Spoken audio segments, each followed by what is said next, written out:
Breaking చూస్తున్నాం. కర్నూలు జిల్లా కేంద్రంలో ముగ్గురు మహిళల మృతి కేసులో పోలీసులు దర్యాప్తు ముమ్మరం చేశారు.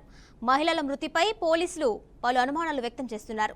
పోస్ట్ మార్టం రిపోర్ట్ ఆధారంగా విచారణలో ముందుకు వెళ్తామని పోలీసులు తెలిపారు. మృతులు పొరుగు రాష్ట్రాలకు చెందిన వారిగా అనుమానం వ్యక్తం చేశారు.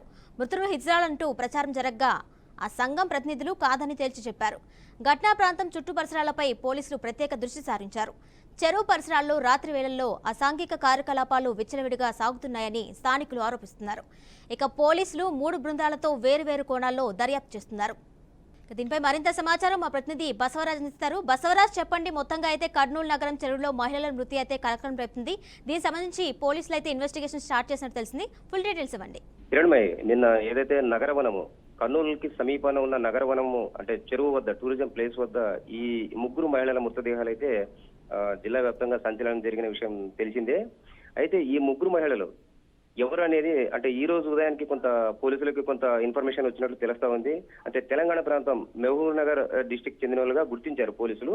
అంటే ఈ ముగ్గురు కూడా సెక్స్ వర్కర్లుగా వాళ్ళు పోలీసుల దర్యాప్తులో తేలింది.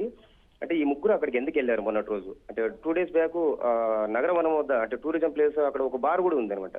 ఆ బార్ అండ్ రెస్టారెంట్ దగ్గరికి వీళ్ళు ముగ్గురు వెళ్ళినట్లు తెలుస్తా ఉంది. వీళ్ళతో పాటు పురుషులు కూడా ఉన్నారని అంటే అక్కడ బార్ ఉన్న బట్టి మద్యం తాగి ఉండవచ్చు అని ఒక విచారణ అయితే ఒకటి వెలుగులోకి వచ్చింది. అక్కడ ఏం జరిగింది ఇంతకీ? ఈ ముగ్గురు అంటే పక్కనున్న చెరువులో ఈత కొట్టడానికి వెళ్ళారా, లేదా యాక్సిడెంటల్ గా ఏదన్నా ఒకరు కాలు జారబడితే ఇంకొకరు పట్టుకోనే ప్రయత్నంలో వీళ్ళు మృత్యువాత పడ్డారా, లేకపోతే ఏదన్నా అంటే వాళ్ళకు వ్యక్తిగత సమస్యలు కుటుంబ కలహాల మధ్య ఏదైనా ఆత్మహత్య అఘాత్యానికి పాల్పడ్డారనే కోణంలో అయితే పోలీసులు దర్యాప్తు చేస్తున్నారు. అంటే మర్డర్ అయితే కాకపోయి ఉండొచ్చు అనే ఒక భావన అయితే పోలీసులు వ్యక్తం చేస్తున్నారు. ఇక్కడ ఈ ఘటన స్థలం జరిగిన తర్వాత అంటే ప్రధానంగా ఇప్పుడు ఏదైతే ఎన్నికలు అంటే పోలింగ్ ముగిసిన అనంతరము రాష్ట్ర వ్యాప్తంగా జరుగుతున్న ఘటనల్లో పోలీసులు కొన్ని చోట్ల ఉలిక్కిపడి అంటే జాగ్రత్తలు పడి చాలా పకడ్బందీ చర్యలు చేపడుతున్న తరుణంలో ఈ ముగ్గురు మహిళలు మృతి చెందడం కూడా జిల్లా పోలీసులను కొంత కలవరానికి గురి చేస్తా ఉంది.